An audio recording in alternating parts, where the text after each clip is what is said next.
Milk for the babes, bread for the youth, meat for the warriors. Aloha mai kako, wau o Hanalei Colleado, kahu o halepule o puhonua o iao. Join me come eat at our father's table. Sunday, 7:30 a.m., Monday mornings at 5 a.m., right here on Lesi Broadcasting Network. Ai mea o makipakao ka ake akua. You know that. All right. Jesus, keep me from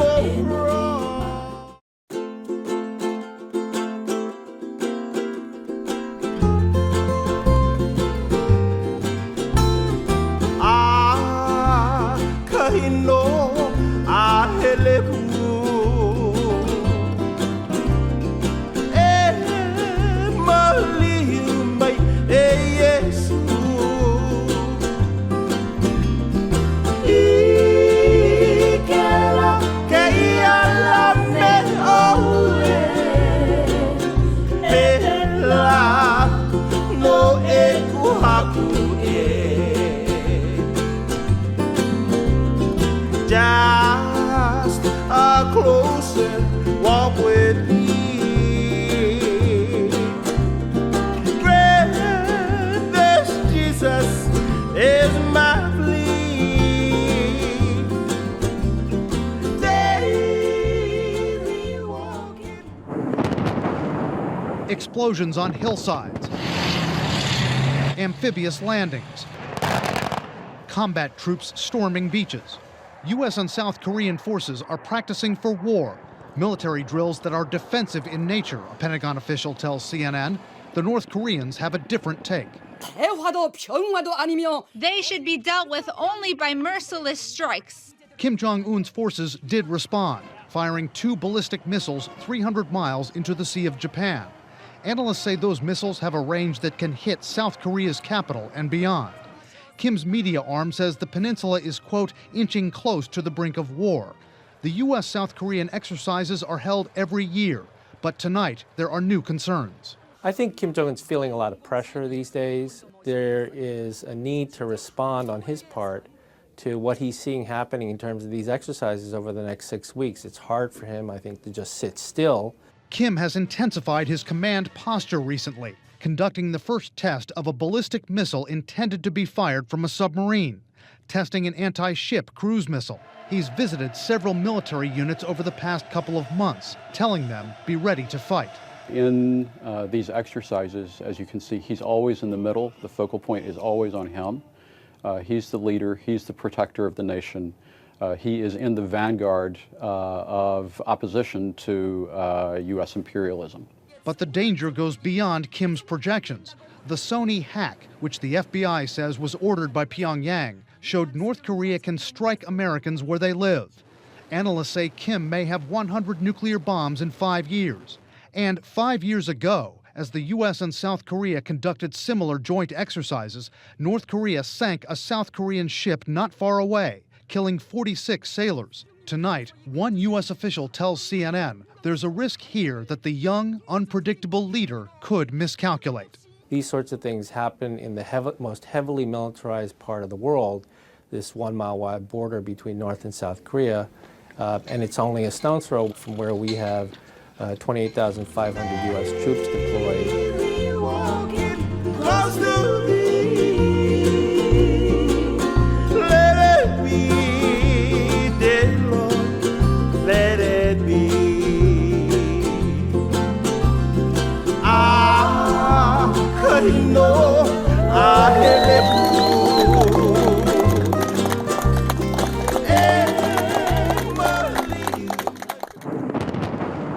Herein is our love made perfect, that we may have boldness in the day of judgment.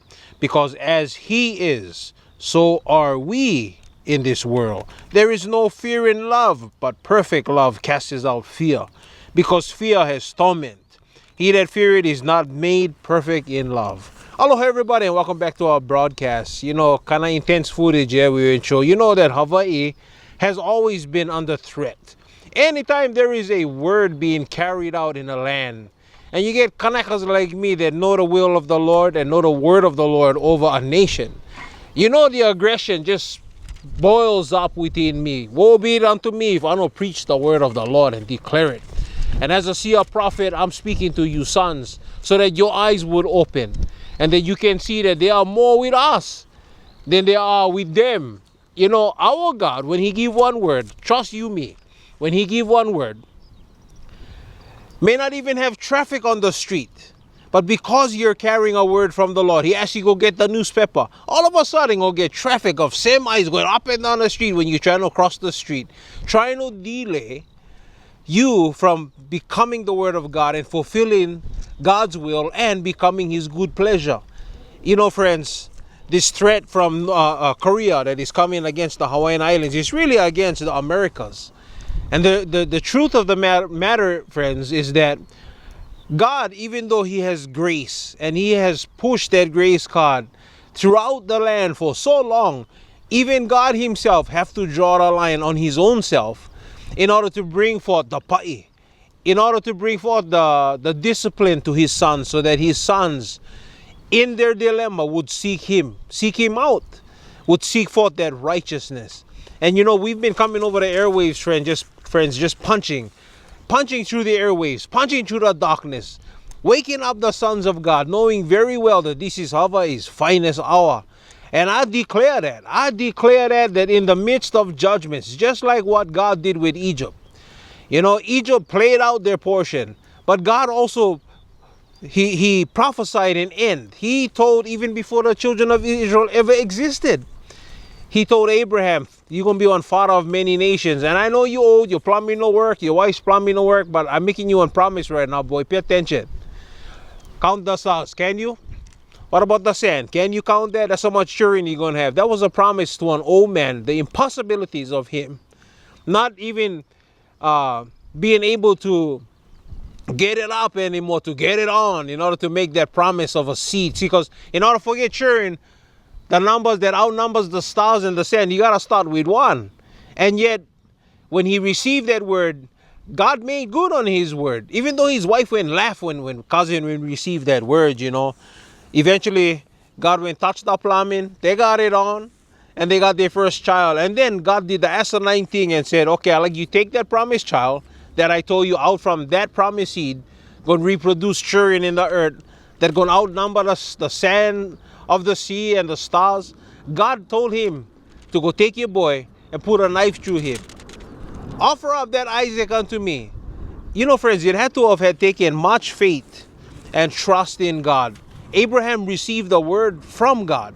And because he received that word from God, even when God required a death sentence on the only possibility for that word to come to pass, Abraham never had no fear or doubt. In fact, if you follow the story, Abraham would take him and his boy. The boy never even knew he was going to be the one that was going to be tied up and offered up. And Abraham took his servant with him. They went, and God will show him exactly where he was to build the altar and offer up his boy. And we see that Abraham went turn to his servant and he says, stay here, me and my boy, we're going to offer sacrifices to God and we'll be right back. Notice that, friends. It was even in Abraham's voice. He voiced it because he knew that even though God required of him the only possibility to make a word come to pass, and yet God was telling him to kill it, Abraham, knew that God, he not going to lie. He not a man that he should lie. And he took God at his word. And you know what? God restored his boy to him and provided an alternate sacrifice, stuck in a ticket. Just when he went tie up his boy, and even his boy went out there, I see the stones, I see the wood, I see you get the kindling, the fire ready for the sacrifice. What a sacrifice, Dad. And Daddy turned around and he says, no worry, my boy, God can provide himself a sacrifice. Pay attention to that. He says that God will provide himself a sacrifice. Man, that is so prophetic right there. And you know, friends, we are in a prophetic hour. And I know you see us out there. You're prophesying over the airwaves. You're prophesying in your wherever God placed you. See, you don't have to be on the air to prophesy. You don't even have to prophesy to people. You can go out to an open field and just prophesy into the heavenlies because the heavenly hosts hear you. You don't have to have audience to speak God into the earth. And as you can see behind me, I get all kinds of tools in the back of me because, you know, tools make the job easier. But you see, just because you get tools, you got to know how to use the tools. Because if you don't use them right, the tools can actually work against you. You know, some time ago, my father would speak one word: is God your tool, or is he your boss? You see, I'm going to say some things over these airways that's going to stir up Christendom. Because, you know, talking about God's grace card and his judgments being in the land. See, this earth will learn righteousness by the judgments that it'll suffer. Let me reread this again. This is in 1 John chapter 4, verse 16. And we have known and believed the love that God had to us. God is love. And he that dwelleth in love dwelleth in God, and God in him. Herein is our love made perfect, that we may have boldness in the day of judgment, because as he is, so are we in this world. Notice this. What makes us think that we separate from the Lord Jesus in the things that he will have to go through? Yes, he came with purpose, but you here with purpose as well. And the Lord is coming forth through you. You see, what is about to hit this planet is going to shatter big time. You know, I was reading earlier in the scriptures in Matthew chapter 24. You guys go turn over there with me. Look at verse 4. And Jesus answered and said unto them, take heed that no man deceive you. For many shall come in my name, saying, I am Christ, and shall deceive many. You shall hear of wars and rumors of wars. See that you be not troubled, for all these things must come to pass, but the end is not yet. For nation shall rise against nations, and kingdom against kingdom, and there shall be famines and pestilence and earthquakes in diverse places. All these are the beginnings of sorrows. It's not the end of the world, friends. It's the beginnings of sorrows. My question, whose sorrows? Who's the one heartbroken over here in the matter of having to bring judgments into the earth? Is it the people that are going to have to suffer in wars, rumors of wars, in pestilence, in diverse earthquakes we never had before, going to cause all kinds of things that we like to call acts of God? Is the people the one suffering, or is it the one who have to give the party that is suffering? You know, friends, it pains the heart of God to have to come forth and pay his children, but you know, his grace,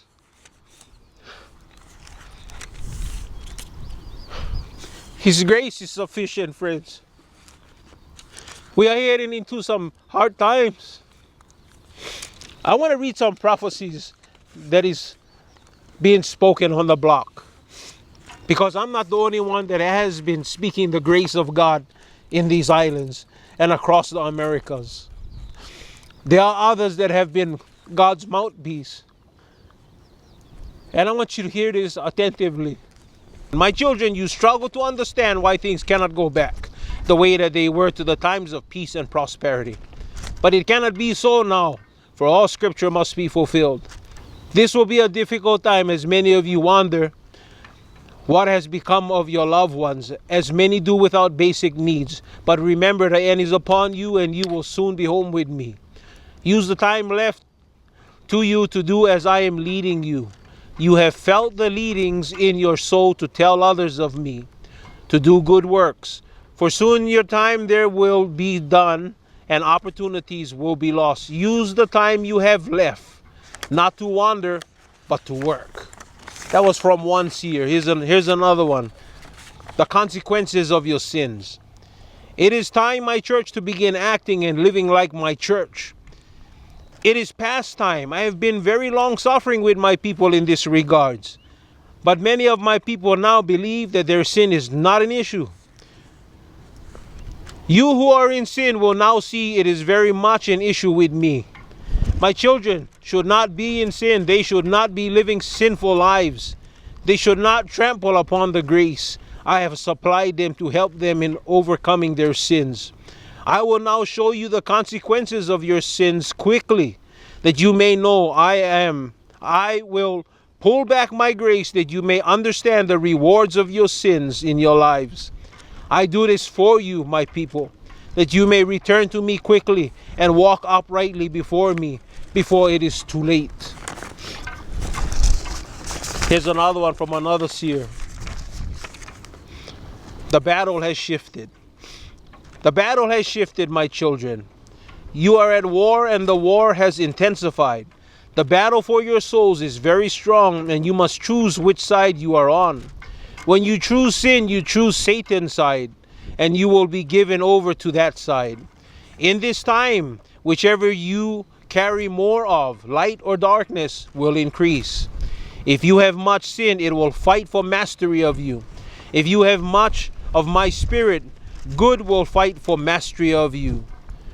Every choice you make counts for one side or the other. Therefore, choose wisely.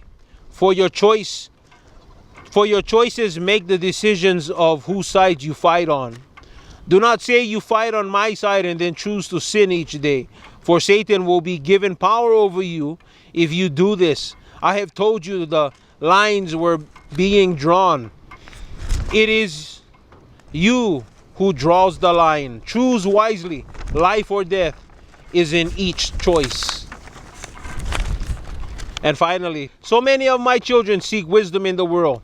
You go to counselors, read books, take classes to learn what you do not need while ignoring that which will truly give you wisdom. Why do you persist in pursuing what is worthless to you? There is a good deal more for you to learn about my word, my children. I have provided great treasures for you there, many promises and much wisdom. If you will only partake of it, seek wisdom and live. Man, this bagay is kind of heavy duty. Kind of hard to hold composure, but for the sake of you that's still listening to this, I think it's important that you pay close attention to the word that has been going out through this land. Because, you know, the Lord is coming forth in judgment. He's not going to put up with any kind of crap that he has put up with us any longer. I think he's still drawing the line. You know, Hawaii has always been very strategic. And in the years gone by, words over these islands that have been confirmed many times over, you know, those from other countries have come here with words over Hawaii. And they have met keepers of the gate like myself that would confirm the word to them and give them the mechanics to seeing that word comes to pass.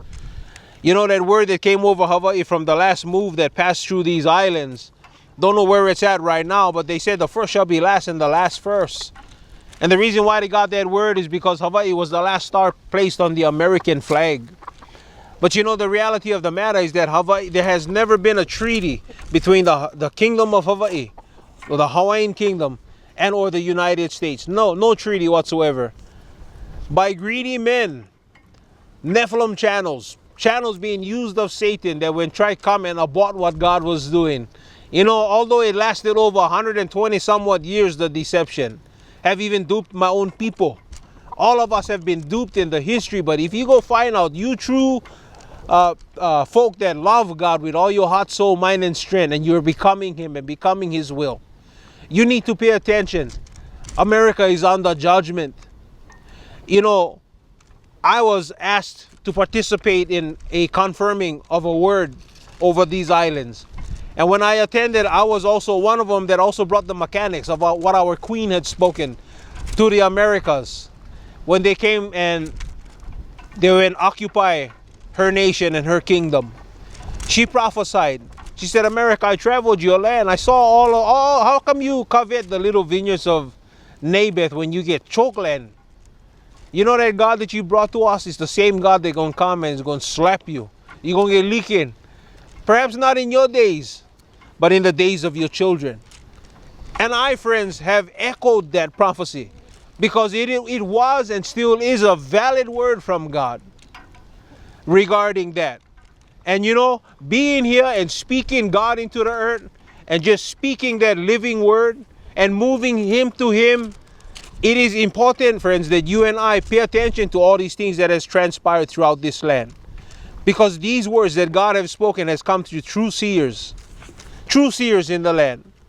But you know, even though the word had been confirmed, guys like myself got walked over as if, well, thank you for welcoming us guys inside your house. Now we can go expand our 10 pigs inside your land, the land that belongs to your people. and we can carry on like any other movement. They never say that part, but you know, the action speaks louder than words. Hawaii once again has become a call girl to the nations. Friends, those days are over. God not gonna let nobody wipe his feet over Hawaii. I don't even care that threat that North Korean president or whatever his face is, those threats. It's you and I that determines what goes down. And by the authority of the living God, I take authority over that. There ain't gonna be no bomb. He can threat as much as he like, but our God gonna blow that thing in midair, because Hawaii ain't through with its purpose. But I also need to say this: God know how to wake up the sleeping church. Talking about you folks here in the Hawaiian Islands, just carry on with life like nothing else happened, and all you worrying about is your selfish self. You're worrying about just you. You're not thinking his thoughts. You're thinking his thoughts on your terms, and that's what pisses him off. And that's why it's you that he gonna come and in his sorrow gonna have to slap. You know, God created a place called Goshen in Egypt. He judged the entire land of Egypt, and Goshen was in Egypt. And yet the hand of God was on his people, friends, as the judgments was poured out on all Egypt. God gonna do the same for Hawaii. Same thing. You and I, sons of God, we're gonna speak God. You understand that we command the universe? We command the universe. That's what God gave to Adam and Eve when he says, take dominion and bring creation subjected unto you. Only a true son can do that. Only a true son of God can speak God and take that dominion and enforce it. I know the mind of God. You need to know the mind of God. We need to know that we are the executors of the will of God. It ain't gonna abort this time. See, because the Lord never come forth this time as one lamb to be slain. He's not gonna be crucified afresh, at least not through me. And I hope that is true for you.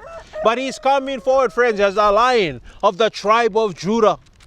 And in sorrow, he's gonna be in pain, having to bring forth the judgments. Just like how David, when God came to him, he says, what David, you ain't gonna number the people before you used to trust me? Eh? How come now you gotta go count, see if you get enough? Why is that? What didn't happen? What happened to our relationship, David? Tell you what, because you did this more than once, you choose how you like me lick you, David. But you like me bring pestilence in the land? Or you like me bring your enemies come chase you down? What you like? Or you like fall into my hands and I just deal with you however I like deal with you? You know, when David received that word from the Lord, it broke his heart. And my intents and purposes, friends, his intents and purposes through me in speaking this word over the airwaves, it's in the hopes that your heart would break before him truly, and that you would become real before too late. You've been brought forth with purpose. Our God rules and reigns. We can be under his covering and be secure. We can be assured that our God is large and in charge. What is it, friends, to us if we live or we die in the process of fulfilling his good will? If it is his good will that I mock it or whatever, and that brings him good pleasure, so be it. Because I'm a God pleaser. And I trust, friends, that you're a God pleaser too. And that he will come forth through you, out from you, because you're a consumer of his word. You're in complete communion with him. See, this is where we eat him and we drink him and we become him to him. At the beginning of this broadcast, you also saw a wedding that will take place. And I was penning through the scriptures, friends. And I saw that there was a wedding in Cana. And Jesus was invited. So he shows up at the wedding. And they went run out of wine. Now this is going to tick off some of the religious spirit, but I'm going to touch them. Because our Lord went touch them. His mother went come to him and said, son, they went run out of wine. And Jesus looked at his mother and says, Ma, what? What have I to do with all of this? Not my time yet. And the mother went jump ahead of Jesus, even though he went whack her like that. She turns to the guys and says, hey, whatever he tell you guys to do, do. They went bring him 6 pots, 6 rock kind pots. And Jesus went bless them. And you know, these 6 pots was equal to, from what I understand, 20 to 30 gallons each. Jesus went turn water into wine, but nobody knew of this miracle. When they went go pass them on, everybody was sock 'em, they was all jagger in it. And the guys just say, wow. Usually when I go party, they serve all the good stuff first, and then when everybody they all kind of feeling good already, then we serve the junk stuff. But this one, you ain't saved the best for last. Nobody knew who made that miracle. Friends, you and I are the ones that are filled with the new wine. See, because we're drinking out of his flow. The outflow becomes our inflow that overflows. See, that's why Jesus' confrontation with the woman at the well, when he asked her for water and she had conflict saying, how come you and Jew ask one Samaritan half-breed like me? We don't talk story. Jesus turned around and he says, if you only knew who the guy that's talking to you and asking you for water, you would ask me, because this water gonna make you thirsty again. But the water I get, the bug are gonna overflow out from you rivers of living water. Friends, you and I are that rivers of life. We are that ark of safety. I salute my brother on the airwaves speaking God over these islands. My brother, you continue to speak God. And you people, you continue to hear the men and women of God that is in his mouth and he is in their mouth. That he is enthroned completely and totally, and they can speak with the authority of God. You open your spirits up and you be on the receiving end, friends. Till the next time, may the Lord bless you. May he keep you, make his face shine upon you, and you be blessed now. Aloha. Ahuyo. Emal.